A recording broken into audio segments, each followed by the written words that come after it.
அஸ்ஸலாமு அலைக்கும் வரமத்துல்லாஹி வபரகாத்துஹு. நபிமார்களினுடைய வரலாற்றை தொடர்ந்து தெரிந்து கொள்வதற்காக இந்த சேனலை சப்ஸ்கிரைப் செய்து பக்கத்தில் இருக்கக்கூடிய பெல் ஐகானையும் கிளிக் பண்ணிக்கோங்க. போன வீடியோவில் எகிப்து நாட்டு மன்னன் சாரா அம்மையாருக்கு ஹாஜரா அம்மையாரை பரிசாக வழங்கியதையும் இப்ராஹிம் அலைஹிஸ்ஸலாம் ஹாஜரா அம்மையாரை திருமணம் செய்ததற்கு பின்பு அல்லாஹ் அவர்களுக்கு அழகிய ஆண் குழந்தையான இஸ்மாயில் அலைஹிஸ்ஸலாமை வழங்கியதையும் பார்த்தோம்.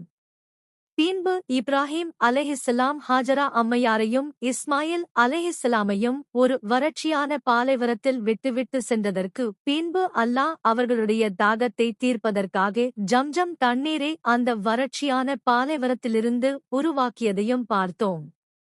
இன்ஷா அல்லாஹ் இன்னைக்கான வீடியோவில் மீதி வரலாற்றை தெரிந்து கொள்ளலாம். ஹாஜிரா அம்மையார் அல்லாஹ் மேல் வைத்திருந்த உறுதியான நம்பிக்கையால் அல்லாஹ் அவர்களுக்கு உதவி செய்வதற்காக ஒரு பெரிய திட்டத்தை வைத்திருந்தான்.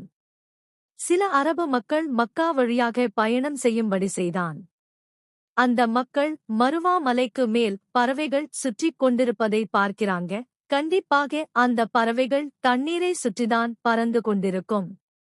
அந்த அரபு மக்கள் ஜம்ஜம் தண்ணீரை அடைந்தவுடன் பக்கத்தில் ஹாஜரா அம்மையார் இருப்பதை பார்க்கிறாங்க. அந்த மக்கள் ஹாஜரா அம்மையாரிடம் இந்த இடத்தில் நாங்கள் தங்கிக் கொண்டு இந்த தண்ணீரை பயன்படுத்திக்கலாமான்னு கேட்கிறாங்க. புதிதாக வந்த அந்த மக்களை பார்த்து ஹாஜரா அம்மையாருக்கு ரொம்பவே சந்தோஷமாக இருந்தது. அதனால் அந்த மக்களை அந்த இடத்தில் தங்குவதற்கு அனுமதித்தார்கள். சில நாட்களுக்கு பிறகு அதிகமான அரபு மக்கள் அந்த இடத்தில் தங்க ஆரம்பித்தார்கள். இதன் மூலமாக ஹாஜரா அம்மையார் மற்றும் இஸ்மாயில் அலைஹிஸ்ஸலாம் தனியாக அந்த பாலைவனத்தில் தங்காமல் அவர்களோடு மனிதர்கள் இருக்கும்படி அல்லாஹ் செய்தான்.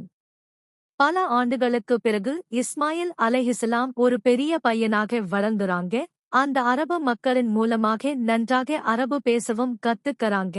ஒரு நாள் இஸ்மாயில் அலைஹிஸ்ஸலாம் தன்னுடைய தந்தையை பற்றி யோசிச்சுட்டு இருக்கறாங்க. கண்டிப்பாக ஒரு நாள் தன்னுடைய தந்தை தன்னையும் தன்னுடைய தாயையும் பார்க்க வருவாங்கன்னு நம்பிட்டிருக்கிறாங்க. அதுபோலவே இப்ராஹிம் அலைஹிஸ்ஸலாம் தன்னுடைய மனைவியையும் மகனையும் பார்ப்பதற்காக மக்காவிற்கு பயணம் செய்யணும்னு நினைக்கிறாங்க. பல நாள் பயணத்திற்கு பிறகு இப்ராஹிம் அலைஹிஸ்ஸலாம் மக்காவை வந்தடையறாங்க. இப்ராஹிம் அலைஹிஸ்ஸலாமை அல்லாஹ் சோதிக்கணும்னு நினைத்தான்.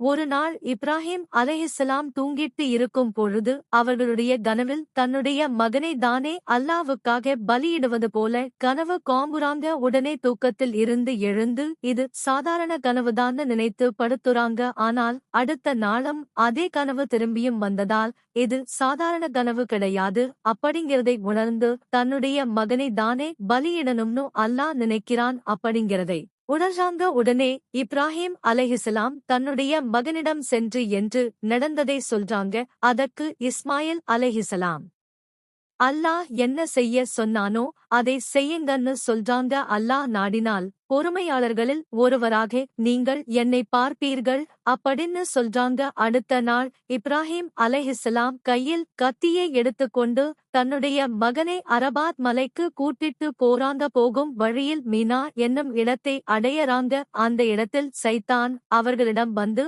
அல்லாஹ்வுடைய கட்டளைகளை நிறைவேற்றாதீங்கன்னு 2 பேரையும் திசை திருப்புறான்.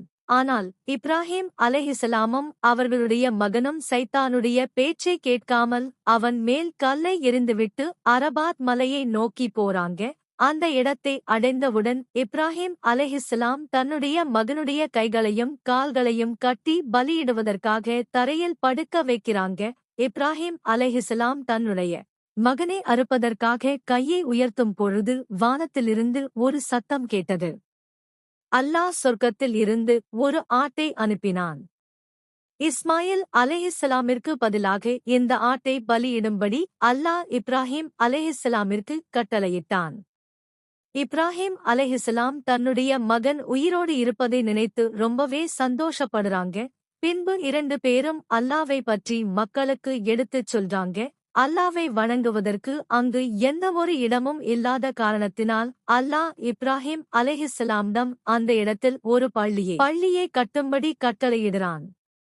உடனே இப்ராஹிம் அலைஹிஸ்ஸலாம் தன்னுடைய மகனிடம் சென்று அல்லாஹ்வுடைய கட்டளையை பற்றி தெரிவிக்கிறாங்க. அந்த பள்ளியை கட்டுவதற்கு தனக்கு உதவி செய்யுமாறு தன்னுடைய மகனிடம் கேட்கிறாங்க. பிறகு 2 பேரும் காபாவை கட்டுவதற்கு தயாராகிறாங்க. காபாவை கட்டுவதற்கான கற்களை இஸ்மாயில் அலைஹிஸ்ஸலாம் எடுத்துட்டு வராங்க. அதை வைத்து இப்ராஹிம் அலைஹிஸ்ஸலாம் காபாவை கெட்ட ஆரம்பிக்கிறாங்க. பிறகு காபாவினுடைய சுவர் உயரமாக ஆனவுடன் தன்னுடைய தந்தைக்கு உதவி செய்வதற்காக இஸ்மாயில் அலைஹிஸ்ஸலாம் ஒரு பெரிய கல்லை எடுத்துட்டு வராங்க. அதன் மேல் ஏறி இப்ராஹிம் அலைஹிஸ்ஸலாம் காபாவை கட்டி முடிக்கிறாங்க. அந்த கல்லின் பெயர்தான் மக்காமே இப்ராஹிம். காபாவை கெட்டி முடித்தவுடன் சுவற்றின் ஓரத்தில் ஒரு கல் வைப்பதற்கான இடம் இருப்பதை பார்த்த இப்ராஹிம் அலைஹிஸ்ஸலாம் அந்த இடத்தில் வைப்பதற்கான ஒரு பொருத்தமான கல்லை எடுத்துட்டு வான்னு இஸ்மாயில் அலைஹிஸ்ஸலாம் இடம் சொல்றாங்க.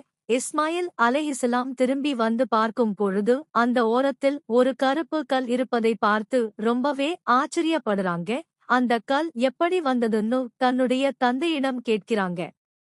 அதற்கு இப்ராஹிம் அலைஹிஸ்ஸலாம் இந்த கல்லை அல்லாஹ் சொர்க்கத்திலிருந்து அனுப்பினான்னு சொல்றாங்க. பின் 2 பேரும் நாங்கள் செய்த இந்த பணியை ஏத்துக்கோன்னு அல்லாவிடம் துவா கேட்கிறாங்க. சில நாட்களுக்கு பிறகு இப்ராஹிம் அலைஹிஸ்ஸலாமும் சாரா அம்மையாரும் பாலஸ்தீனம் நாட்டில் வாழ்ந்துட்டு இருந்தாங்க. அவர்கள் இருவருக்கும் ரொம்பவே வயதாகி இருந்தது. ஒரு நாள் மலக்குகள் மூவரும் மனித உருவத்தில் இப்ராஹிம் அலைஹிஸ்ஸலாமை பார்க்க வராங்க. இப்ராஹிம் அலைஹிஸ்ஸலாம் அந்த மூவரையும் விருந்தினர்கள்னு நினைத்து வரவேற்கிறாங்க. அந்த மூவருக்கும் இப்ராஹிம் அலைஹிஸ்ஸலாம் சாப்பிடுவதற்காக வறுத்த கன்றை கொண்டு வராங்க. ஆனால் அந்த மூவரும் சாப்பிட மறுத்ததால் இப்ராஹிம் அலைஹிஸ்ஸலாம் பயப்பட ஆரம்பிக்கிறாங்க. உடனே அந்த 3 மலக்குகளும் பயப்பட தேவையில்லை. நாங்கள் மூவரும் அல்லாஹ்வால் அனுப்பப்பட்ட மலக்குகள். உங்களுக்கு ஒரு மகன் பிறக்கப் போகிறான். அவனை இஸ்ஹாக் அப்படின்னு அனைவரும் அழைப்பார்கள். பிற்காலத்தில் அவன் ஒரு நபியாகவும் இருப்பான் அப்படின்னு சொல்றாங்க. அதை கேட்ட சாரா அம்மையார் ரொம்பவே ஆச்சரியப்படுறாங்க. இந்த வயதில் எனக்கு எப்படி குழந்தை பிறக்கும்னு கேட்கறாங்க. அதற்கு அந்த மலக்குகள் அல்லாஹ் நினைத்தால் எதையும் செய்து முடிக்க முடியும்னு சொல்றாங்க. இப்ராஹிம் அலைஹிஸ்ஸலாம் 175 ஆண்டுகள் இந்த பூமியில் வாழ்ந்தாங்க. இப்ராஹிம் அலைஹிஸ்ஸலாம் வாழ்க்கை முழுவதும் அதிகமான சோதனைகளால் நிரம்பி இருந்தது. இருந்தாலும் இப்ராஹிம் அலைஹிஸ்ஸலாம் அல்லாஹ் மேல் உறுதியான நம்பிக்கையோடு இருந்தாங்க. அல்ஹம்துலில்லாஹ். இதோடு இப்ராஹிம் அலைஹிஸ்ஸலாமுடைய வரலாறு முடிவடைகிறது. இது போன்ற நபிமார்கள் வரலாறுகளை தெரிந்து கொள்ள இந்த யூடியூப் சேனலை சப்ஸ்கிரைப் பண்ணுங்க, ஷேர் பண்ணுங்க, கமெண்ட் பண்ணுங்க. அஸ்ஸலாமு அலைக்கும் வரஹ்மத்துல்லாஹி வபரகாத்துஹு.